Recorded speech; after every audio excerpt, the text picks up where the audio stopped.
Мультифон, грамафон, банафон, радыёлы і транзістары. У экспазіцыі каля 40 экспанатаў.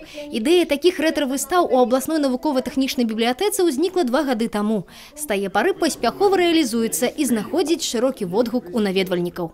С каждым годом по нарастающей идет. Мы решили, что тема должна быть связана с техникой и с историей, то есть история техники. Вот таким образом мы стали делать выставки. У нас была выставка старинного кирпича, выставка утюгов, весов из самоваров, например. Як аказалася, у Брэсцкай вобласці шмат людзей зацікаўленых гісторыяй тэхнікі. Нямала і тых, хто не проста адшуквае рэдкія экспанаты, а займаецца іх рэстаўрацыяй і захаваннем. Кожны экземпляр тут у дзеючым стане. І, як і раней, цешыць слых знаёмымі гукамі. Чалавек неабыякавы да гісторыі.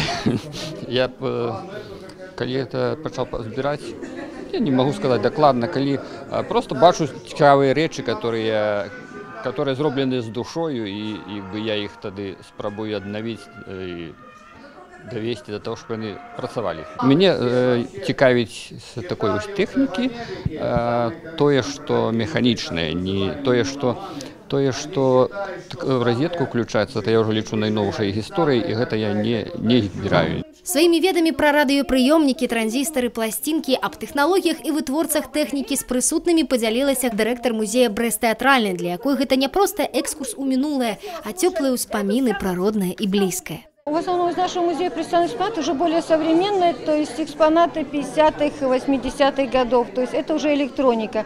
Если до этого наши коллекционеры рассказывали, показывали это патефоны и граммофоны, то мы уже ближе как бы вот к электричеству подошли.